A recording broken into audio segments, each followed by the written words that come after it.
Moving on, the politics over Cauvery issue is on the boil, with Karnataka and Tamil Nadu at loggerheads over sharing of water. Karnataka BJP has upped the ante and staged protests at the Gandhi statue at Vidhan Sauda, accusing the Congress government of trying to please their alliance partner DMK in Tamil Nadu. This comes a day after Cauvery Water Regulatory Panel ordered Karnataka to release 3,000 cusecs of water to Tamil Nadu till October 15th. Our Chief Minister Siddaramaiah and Shivakumar, they must know they should not behave like a Tamil Nadu agents. They must realize the actual facts. In almost all our reservoirs, water is not at all sufficient for even drinking purpose. Even then, they are releasing the water. That means they are behaving like a Tamil Nadu agents. Remember Bangarappa, ex-Chief Minister. He has not released the water. He brought an ordinance. You should have done that. It is not a Supreme Court order. It is a regulatory committee order. You people want to please Stalin because he is a partner in your alliance. It has never dealt the Cauvery issue seriously. Their careless approach toward the Cauvery water issue has created such a crisis in the state of Karnataka. It is your failure. How can Prime Minister intervene in this issue? Well, responding to allegations, Siddaramaiah Sarkar says they would approach the Supreme Court and also hit back at BJP for politicizing a sensitive issue. We are challenging the orders of the regulatory committee before the Supreme Court. I have discussed with the advocates and they have opined that it should be challenged. We are now joined by BJP MP Tejasvi Surya. Let me directly go across to him. Thank you very much, Tejasvi Surya, for giving us your time. My first question to you is that the Karnataka government has been maintaining that they have informed the court of the situation in Karnataka. Do you expect them to flout the order? Do you expect them to override the Supreme Court's order? That's one defense coming in constantly, that we are bound by the Supreme Court's order.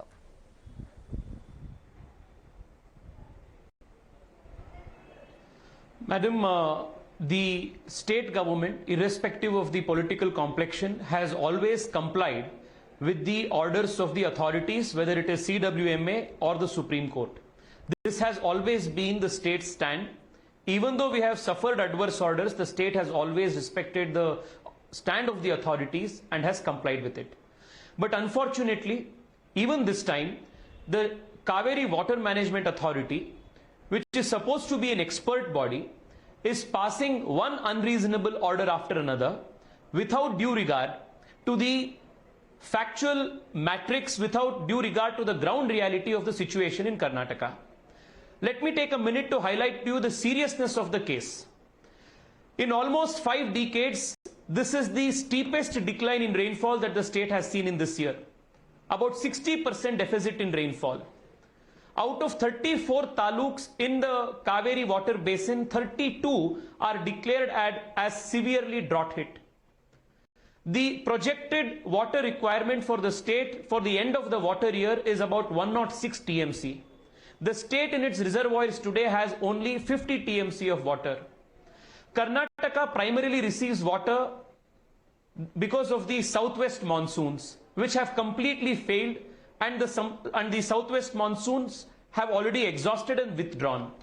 Whereas Tamil Nadu gets its water even in the northeastern monsoons, which is due to land from the end of October through November and December. Suppose tomorrow the rains are better in Tamil Nadu and Tamil Nadu gets bounty rainfall, is it possible to get the lower riparian river, lower riparian state to pump the water up to Karnataka? People of Bengaluru, about 1 crore people, are dependent on drinking water needs from Cauvery. It has been said again and again through all Supreme Court, High Court, international courts that the drinking water of a population takes primacy over irrigation needs. Even the minutes of the meeting recorded in the Cauvery Water Management Authority, the central government has noted that Tamil Nadu has unjudiciously used water. About 80% of the water that is due for Tamil Nadu for this particular year, they have already exhausted, knowing very well that this is a distress year. Last year there was no problem. Last year there was a surplus. The year before there was a surplus. And we all shared water happily. When you are there to share happy times, you must also come forward to share times of distress. Okay. But Tamil Nadu is not coming forward to doing this.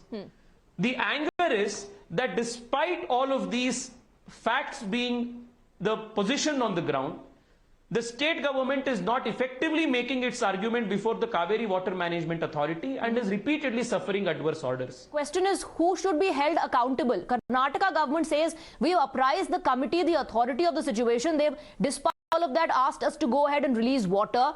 BJP is calling Siddaramaiah and DK Shivakumar agents of Tamil Nadu, and they say that BJP is only and only doing politics on a sensitive issue. How do you respond to that charge? Let me put a very important fact before public domain. Yesterday, the whole state had called a bandh. There was a Bengaluru bandh because we wanted to highlight the seriousness of the issue before the authorities. And even as the state was observing this bandh, the Cauvery Water Management Authority passed one more adverse order directing the state to pass 3,000 cusecs of water to Tamil Nadu.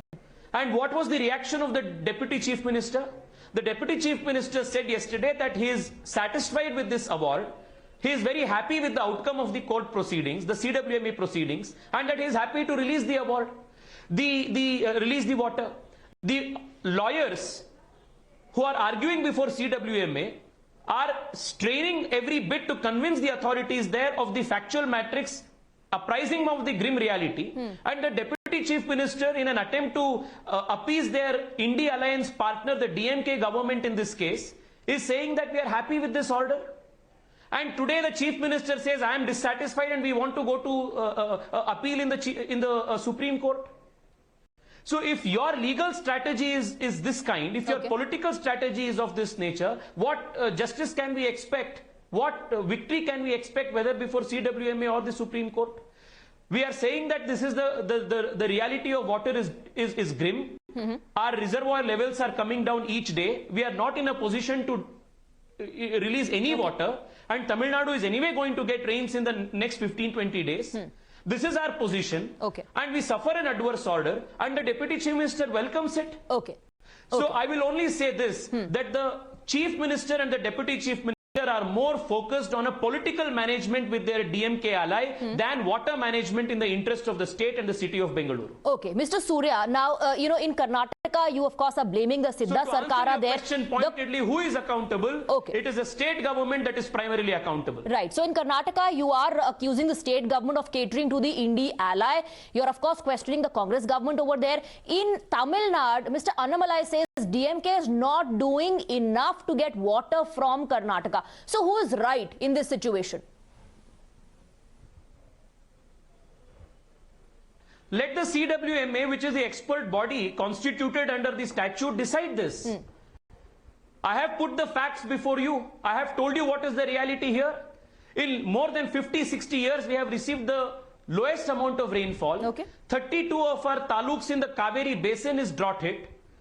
We need 106 TMC of water by the end of the year. That's our projected requirement. We have only 50 TMC in our reservoirs. We will not get any more water because the southwest monsoon is exhausted. Whereas Tamil Nadu still has a possibility of getting bounty rains thanks to the northeast monsoons. Who is to gain? This is the factual matrix. It doesn't matter whether it is, it's I am speaking, whether it's the Chief Minister speaking, facts do not lie. And let me also highlight to you that in the 24th and the 25th meeting held in the Cauvery Water Management Authority meeting, the representatives of the Government of India, whose primary task is to ascertain the ground reality and present it before the authorities, made the very same observation that the state government of Karnataka is making. So the union government, which is aware of the ground reality in Karnataka, has made its stand clear.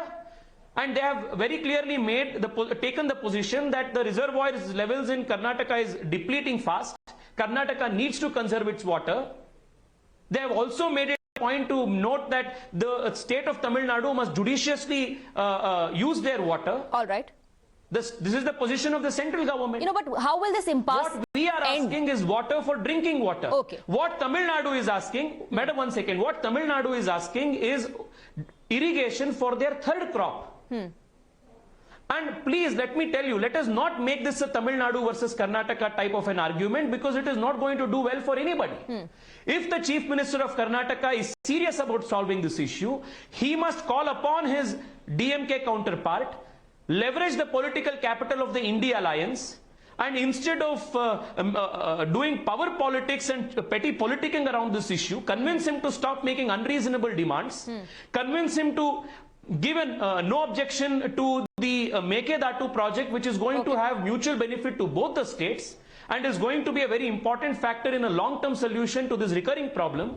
These are things that the Chief Minister must do. These are the things that the Chief Minister must do. So you're saying don't use the authority and the committee and the Supreme Court as an excuse. That's what you're telling the Karnataka government. Now, the argument that is coming in from the Congress time and again is that, you know, as far as the authority, the committee is concerned, they come under the Jal Shakti ministry. Why shouldn't the ministry intervene? Why shouldn't the center intervene? They're also, you know, in a way saying that if the Prime Minister mediates, perhaps we'll be able to end the impasse. How do you respond to that? First point, the Cauvery Water Management Authority is a quasi-judicial authority. It is constituted under the Interstate River Water Disputes Act. I underline again, it is a quasi-judicial authority. The limited role of the central government before this authority is to present facts as they are on the ground, which the union government has done. The minutes of the meeting of the 24th meeting and the 25th meeting are before the authorities. The Chief Minister is aware of it. In the all-party meeting that he had called, which had all MPs from all parties, the Chief Minister goes on record and says that the union government's representatives have put the factual matrix rightly in perspective. It is helping the Karnataka's case. The moment he comes out of the meeting, he starts blaming the center. He should stop making this politics. The limited role of the union government is to present facts of the reality of the situation, which the ministry's representatives, the Joint Secretary Water Resources Ministry, the member Agriculture, they have unequivocally put forth these facts before the Cauvery Water Management Authority. Now, coming to the second point of where they are dragging the Prime Minister's name repeatedly and deliberately, your friend is the DMK Chief Minister. He is part of your India alliance. They are opposed to us politically. If they are not able to listen to you, why would they listen to us? Please leverage your India alliance. For God's sake, use it for once for people's benefit, not for just power-hungry politics. Please speak to your counterpart. Ask him to stop making unreasonable demands. Ask him to control the area under irrigation, which is gone beyond, above and beyond what the Supreme Court had limited in the 2018 judgment. All right. Take the NOC for the Mekedatu project. Cauvery Water Management Authority and CWRA both have given an in-principle approval to this. Why can't you do any of these things? Because you are unable to get these things done using your political capital. All right. Because you want to appease your DMK alliance partner, keeping in mind 2024, because you want to keep Rahul Gandhi's political ambitions in good humor. You are depriving the state of as precious a resource as drinking water. Who will they ask? Right, so you're saying that the receiving end will be the Aam Aadmi. So let's rise above party politics and think about the Aam Aadmi. Thank you very much, Tejasvi Surya, for giving us your time, for joining us here on Newshour Agenda. Tejasvi Surya, BJP MP, says stop politicking and talk to your ally.